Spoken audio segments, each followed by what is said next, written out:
బట్టతలతో బాధపడుతున్నారా? ఆధునితనమైన పద్ధతిలో హెయిర్ ట్రాన్స్ప్లాంటేషన్ చేయబడును. Face clinic, Hyderabad. నమస్తే, welcome to Suman TV news. నేను మీ సాయి. ఆంధ్రప్రదేశ్లో ప్రధాని మోదీ సభ తర్వాత పూర్తిగా ఈక్వేషన్లన్నీ కూడా మారినట్టుగా చర్చ కొనసాగుతుంది. సభ ఫెయిల్ అయిందని వైసీపీ కొంతమంది సోషల్ మీడియాలో వాళ్ళు పోస్టులు పెడుతున్నారు. సభ భారీగా సక్సెస్ అయిందని ఇటు కూటమి నేతలు వారు కూడా ప్రచారం చేసుకుంటున్నారు. ఇంతకీ సభ సక్సెస్ అయిందా ఫెయిల్ అయిందా అనేటువంటి అంశం, అదేవిధంగా మోదీ ప్రసంగం తర్వాత ఏపీలో రాజకీయ సమీకరణలకు సంబంధించి ఏమైనా మార్పు చేర్పులు చోటు చేసుకున్నాయా? కూటమిలో బలం ఏమైనా పెరిగిందా? ఇది వైసీపీకి ఏమైనా చేటు చేసేటువంటి అవకాశం ఉందా? వీటికి సంబంధించి మనం మాట్లాడదాం. మనతో పాటు Suman TV news chief editor Keshav గారు ఉన్నారు. సార్ నమస్తే. నమస్తే సార్, నిన్న జరిగినటువంటి సభ, సరే వైసీపీ సోషల్ మీడియాలో కొన్ని పోస్టులు పెడుతుంది ఖాళీ కుర్చీలు అని చెప్పేసి, ఇట్లు టీడీపీ భారీ ఎత్తున సక్సెస్ అయిందంటూ వీళ్ళ కుటుంబ నేతలు కూడా చెప్తున్నారు. సక్సెస్ అయిందా, సక్సెస్ కాలేదా సభ ఒకటి? మోదీ ప్రసంగానికి సంబంధించి కూడా ఏం చెప్తారు? ఒకటి, రాజకీయ సభలకి సంబంధించి సక్సెస్ ఫెయిల్యూర్ అనేది వచ్చే జనాల మీద ఆధారపడి ఉండేటువంటి అంశం కాబట్టి ఆ సభకి సంబంధించి వేసినటువంటి అంచనా, దానికి తగ్గట్టుగా వచ్చినటువంటి కార్యకర్తలు, జనసందోహం, ఈ రెండింటిని దృష్టిలో పెట్టుకొని చూస్తే సభ సక్సెస్ అయిందనే చెప్పాలి. ఇక నిర్వహణపరమైనటువంటి సమస్యలు, నిర్వహణపరమైనటువంటి లోపాలు చాలా దారుణమైనటువంటి స్థితిలో కొట్టొచ్చినట్టు కనిపించినాయి. ఎందుకంటే ప్రధానమంత్రి స్థాయి వ్యక్తి మాట్లాడుతుంటే మైక్ లాగిపోయేటువంటి మీటింగ్లు అయితే ఎప్పుడు చూడలేం మనం. నిర్వహణ లోపం అనేది ఆ సభకు శాపంగా చూడాలి. అందుకనే ఎక్కువ విమర్శలు చేయడానికి ఎక్కువ స్కోప్ ఇచ్చింది తెలుగుదేశం పార్టీ నాయకులు. ఎందుకంటే నిర్వహణ బాధ్యత మొత్తం తెలుగుదేశం పార్టీ భుజస్కంధాల మీద వేసుకుని నడిపించినటువంటి పరిస్థితి. లక్షలాదిగా కార్యకర్తలు తరలి వస్తారనుకున్నప్పుడు దానికి తగ్గట్టుగా ఏర్పాట్లు ఉండాలి. రక్షణ వ్యవస్థ, ముఖ్యంగా ప్రధానమంత్రి వస్తున్నప్పుడు ఆ బ్యారికేడింగ్ సిస్టమ్ కానీ, మైకుల పైకి వచ్చి పడిపోయేటువంటి వ్యవస్థ కానీ, ప్రధానమంత్రి లేచి మీరు లైట్ పోల్స్ దిగండి, మీకు ఏమైనా అయితే ప్రమాదం అనేటువంటి మాట చెప్పాల్సిన పరిస్థితి రావడం మాత్రం అది దురదృష్టకరం అనే చెప్పాల్సి ఉంటుంది. సో ఓవరాల్గా సభ పరంగా చూస్తే నరేంద్ర మోడీ అంటే త్రిమూర్తుల సభ అనేటువంటి ప్రచారం బాగా చేశారు.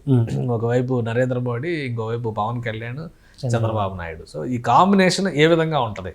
ఇది కొత్తది కాదు. 10 ఏళ్ల క్రితం 2014లో చూశారు, మళ్ళీ 2024లో చూస్తున్నారు. కాబట్టి ఈ కాంబినేషన్ ఏ విధంగా ఉండబోతుంది, స్టేజ్ పైన వాళ్ళు ఎలా ఉంటారో, వాళ్ళ మాట తీరు, వాళ్ళు చెప్పబోయేటువంటి అంశాలు, వీటన్నిటిపైన విపరీతమైనటువంటి ఆసక్తి ఖచ్చితంగా ఉంది. అసలు రాష్ట్ర ప్రజల కంటే కూడా వైసీపీలో మరింత ఎక్కువ ఆసక్తి ఉంది. ఎందుకంటే మీటింగ్ అయిన వెంటనే వరుసపెట్టి ట్వీట్లు కానీ, వరుసపెట్టి ప్రెస్ మీట్లు కానీ ఇవన్నీ పెట్టారంటేనే వాళ్ళు ఎంత అటెన్షన్తో చూశారనే విషయం కూడా మనం అర్థం చేసుకోవచ్చు.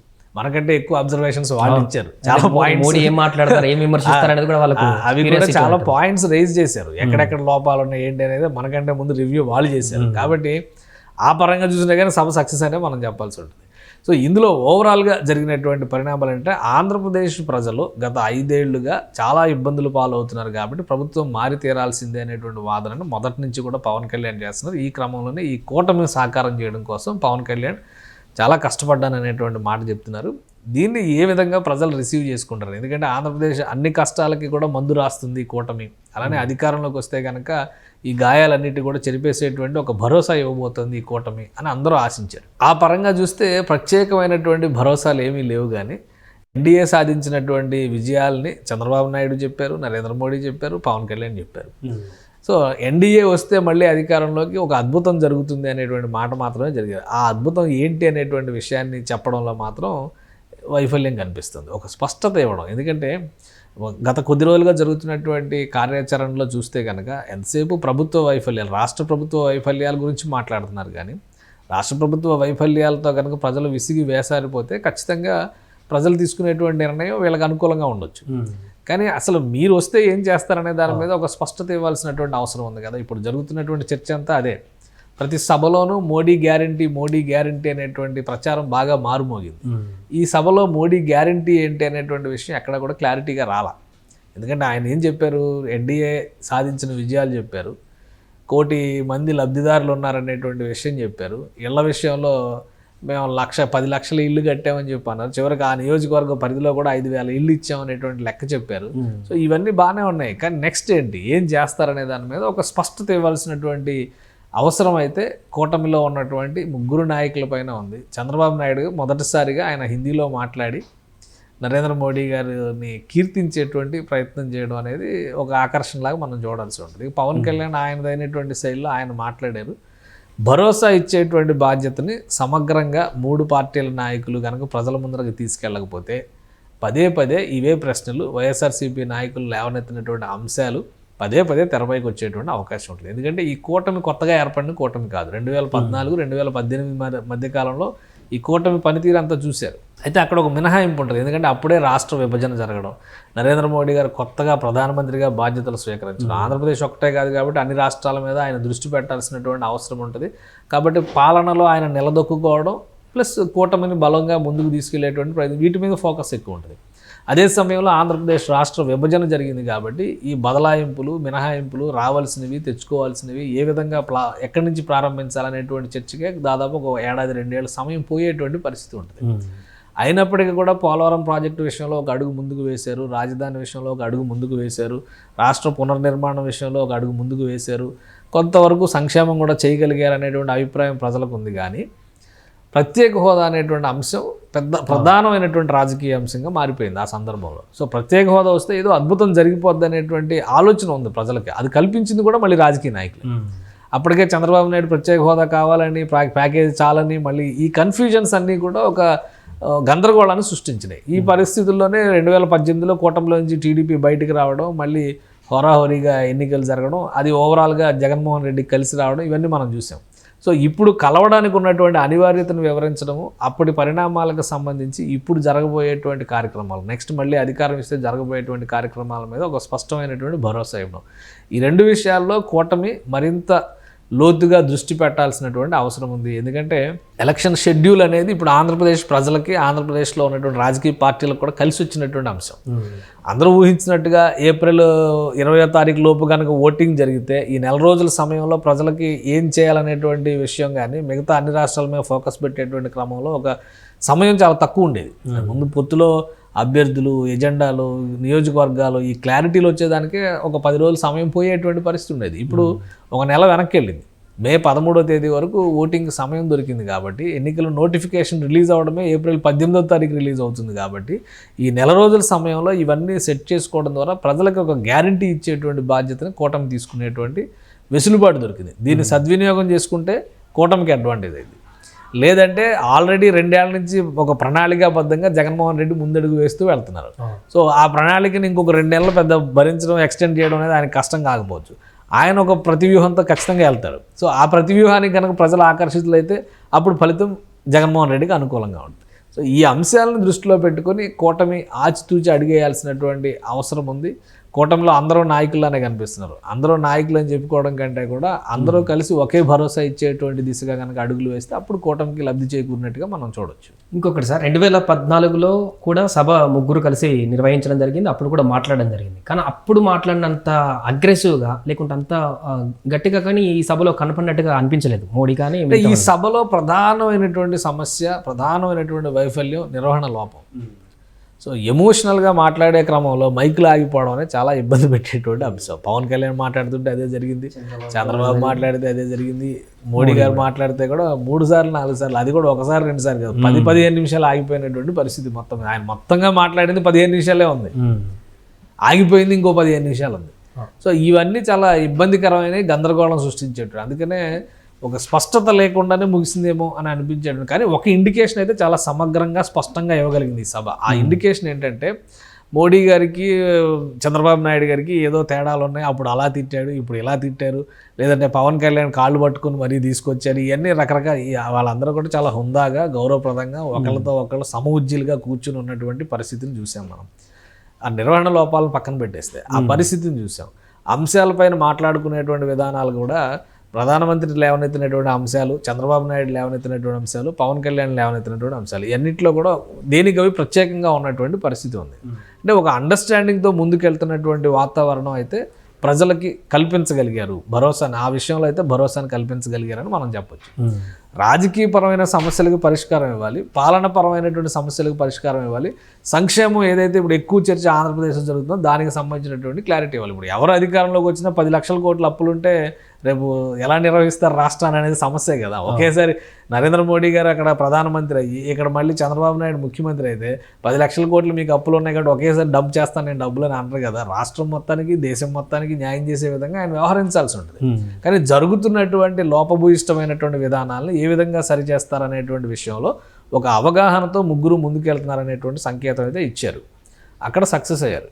కానీ చాలా వర్గాలు మమ్మల్ని విస్మరిస్తున్నారు, మమ్మల్ని అణిచేస్తున్నారని ఫీల్ అవుతున్నటువంటి వర్గాలని ఏ విధంగా వీళ్ళు దగ్గర తీసుకుని ఐక్యంగా ముందుకెళ్తారనేదే ఇప్పుడు గెలుపు అవకాశాలను ప్రభావితం చేసేటువంటి అంశంగా కనిపిస్తుంది. ఆ భరోసాను కనుక ఇవ్వగలిగితే కూటమికి అడ్వాంటేజ్ ఎక్కువ ఉంటుంది. అది ఇవ్వలేకపోతే మళ్ళీ ఆటోమేటిక్గా జగన్మోహన్ రెడ్డికి అడ్వాంటేజ్ వస్తుంది. సో ఈ విషయాన్ని రియలైజ్ అయితే ఆ రియలైజ్ అవ్వాల్సింది ఎవరు? కూటమిలో ఉన్నటువంటి పెద్దలు కాదు, కింది స్థాయి కార్యకర్త నుంచి పైకి వెళ్ళే కొద్ది ఉన్నటువంటి నాయకత్వం వరకు అందరిలోనూ ఆ రియలైజేషన్ రావాలి. అది రాని పక్షంలో ఏమైందంటే కూటమి ఒక విఫల ప్రయోగంగా మారిపోయాయి. ఎన్నో కూటములు కట్టారు, అన్ని కూటములు సక్సెస్ కాలేదు కదా. సో అందుకని ఈ అంశాలను దృష్టిలో పెట్టుకొని ముందు క్షేత్రస్థాయిలో ఉన్న కార్యకర్త దగ్గర నుంచి స్థానిక నాయకత్వం దగ్గర నుంచి పై వరకు అధిష్టానం వరకు కూడా ఒక క్లియర్ ఇండికేషన్ ఇవ్వాల్సినటువంటి అవసరం ఉంది. నాయకుల మధ్య సఖ్యత ఉందనేటువంటి సంకేతం మాత్రం ఈ సభ ద్వారా వచ్చింది. కానీ ఆశించినటువంటి లక్ష్యం ఏదైతే ఉందో అది సాధించేటువంటి క్రమంలో కింది స్థాయి నుంచి కూడా ఆ ఐక్యతను తీసుకురావడంలో నాయకత్వం ఫోకస్ పెట్టాల్సినటువంటి అవసరం. ఏపీ ఓటర్ల పైన బీజేపీ మోదీ ఇంపాక్ట్ ఎంతవరకు ఉంటుందంటారు? ఎందుకంటే ఆంధ్రప్రదేశ్ ఎన్నికలు వచ్చేసరికి, అసెంబ్లీ ఎన్నికలు వచ్చేసరికి లోకల్ లీడర్నే చూస్తారు. జగన్ వర్సెస్ చంద్రబాబు కానీ, జగన్ వర్సెస్ జనసేన కానీ ఈ రకంగా చూస్తుంటారు.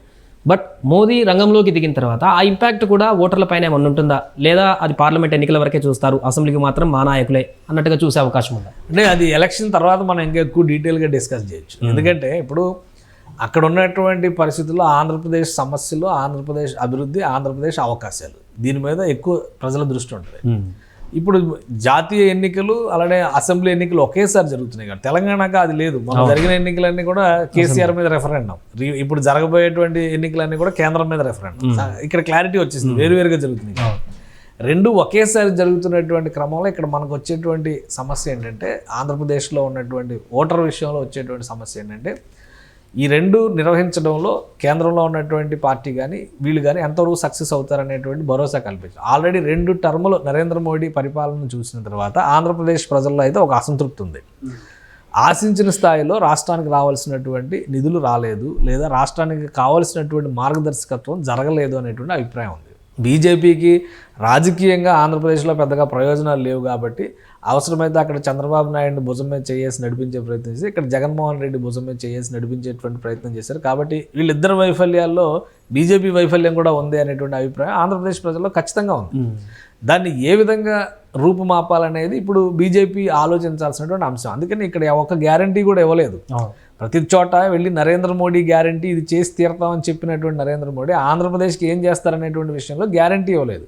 ఆ గ్యారంటీలు ఇచ్చే వరకు ప్రజలు నమ్మేటువంటి అవకాశం ఉండదు. ఓటింగ్ విషయంలో బహుశా ఆయన చేసినటువంటి డిమాండ్ పరంగా చూస్తే కేంద్రంలో ఎన్డీఏ సర్కారు, ఎందుకంటే నిన్న స్పీచ్లో ఎక్కువ శాతం ఎన్డీఏ గురించే మాట్లాడారు. చంద్రబాబు నాయుడు, పవన్ కళ్యాణ్ రాష్ట్ర అభివృద్ధి కోసం కష్టపడుతున్నారు, నిజాయితీగా వ్యవహరిస్తున్నారు, చాలా కాలం నుంచి వాళ్ళు పగలు రాత్రి తేడా లేకుండా శ్రమిస్తున్నారని అన్నారే కానీ చంద్రబాబు నాయుడు గారిని ముఖ్యమంత్రిని చేయండి, పవన్ కళ్యాణ్ అధికారంలో తీసుకురండి, లేదా ఇంకో వర్గానికి బీసీలకి అధికారం కల్పిద్దాము, కాపు సామాజిక వర్గం ఏం మాట్లాడాలి, ఇవన్నీ కూడా మనం డిస్కస్ చేసినటువంటి అంశాలే. కానీ ఒకటి ప్రైమ్ మినిస్టర్ ఇచ్చినటువంటి దానిలో ఎన్డీఏని చూడమంటున్నారు. కేంద్రంలో ప్రపంచంలోనే 3వ శక్తివంతమైనటువంటి దేశంగా మార్చేటువంటి ప్రణాళికతో మేము అడుగు వేస్తున్నాం కాబట్టి మాకు మీరందరూ మద్దతుగా నిలవండి అనేటువంటి సూచన చేశారు. సో ఆ సూచనని ఆంధ్రప్రదేశ్కి జరిగినటువంటి అన్యాయంతో బేరీజ్ వేసుకొని కనుక ఓటింగ్ వేస్తే మళ్ళీ అడ్వాంటేజ్ వైసీపీకి వచ్చేటువంటి అవకాశం ఉంది. ఖచ్చితంగా ఆ ఓటు డైవర్షన్ అనేది జరుగుతుంది. అలా కాకుండా నాయకత్వాన్ని దృష్టిలో పెట్టుకొని ఇప్పుడు ఉన్నటువంటి పరిస్థితుల్లో ప్రభుత్వ వ్యతిరేకతను దృష్టిలో పెట్టుకొని కనుక ఓటింగ్ జరగాలి అంటే కనుక ఒక భరోసా ఇవ్వాల్సినటువంటి బాధ్యత ఖచ్చితంగా కూటమిలో ఉన్నటువంటి పెద్దలకు ఉంది. ఆ భరోసా ఇచ్చిన రోజున జరిగేటువంటి ఓటింగ్ ఏంటంటే కూటమికి కలిసి వచ్చేటువంటి ఓటింగ్గా మనం చూస్తాం. సో అప్పుడు కూటమి విజయానికి అవకాశం. ఇది జస్ట్ నేను అనుకోవడం ఇది ఒక ట్రయల్ వెర్షన్, ఒక టీజర్ మాత్రమే ఇచ్చారు. ఎందుకంటే ఈ సభ ముందుగా పూర్తి స్థాయిలో ప్లాన్ అయినటువంటి సభ కాదు. మామూలుగా మేనిఫెస్టో ప్రకటన కోసం తెలుగుదేశం జనసేన పార్టీ చేసినటువంటి కసరత్తు పొత్తు అప్పుడే కుదిరింది కాబట్టి ప్రధానమంత్రి వరుసగా పర్యటనలు చేస్తున్నారు కాబట్టి మా సభ నుంచి మీరు ప్రారంభించండి ఆంధ్రప్రదేశ్ పర్యటన అన్నారు. అందుకనే మేనిఫెస్టోలు ఏమి అనౌన్స్ చేయలే కదా. సో ఇది ఒక జస్ట్ టీజర్గా వచ్చినట్టుగా మనం చూడాల్సి ఉంటుంది. నెక్స్ట్ జరగబోయేటువంటి సభ మరింత కీలకమైనటువంటి సభ అయ్యే అవకాశాలు ఎక్కువగా ఉన్నాయి. ఆ సభలో మరింత స్పష్టత ఇవ్వడానికి అవకాశం ఉంది. ఏపీలో ఎలక్షన్స్ 4వ ఫేజ్లో జరుగుతాయి కాబట్టి ఈ 4వ దశ వరకు ఇంకా దశల వారీగా ఈ వ్యూహాల అమలుకు సమయం చాలా ఉంది. ఈలోపు క్యాండిడేట్ల ప్రకటన అయింది. కానీ ఇప్పుడు అక్కడ క్యాండిడేట్ల విషయంలో కూడా క్లారిటీ లేదు కదా. ఇప్పుడు నర్సరావుపేట పరిధిలో, నియోజకవర్గ పరిధిలో సభ జరిగింది. చిలకలూరుపేట అభ్యర్థి తెలుగుదేశం పార్టీ నాయకుడు ప్రత్తిపాటి పుల్లారావు అక్కడ ఎమ్మెల్యేగా కంటెస్ట్ చేస్తున్నారన్న క్లారిటీ తప్పితే లోక్సభ స్థానానికి సంబంధించినటువంటి క్లారిటీ లేదు, నర్సరావుపేట అసెంబ్లీ స్థానానికి సంబంధించినటువంటి క్లారిటీ లేదు, మిగతా ఒక 3-4 అసెంబ్లీ సీట్లకు సంబంధించి మాత్రం స్పష్టత ఉంది. కాబట్టి అభ్యర్థులు ఖరారు కావడానికి ఇంకా సమయం ఉంది వీళ్ళకి.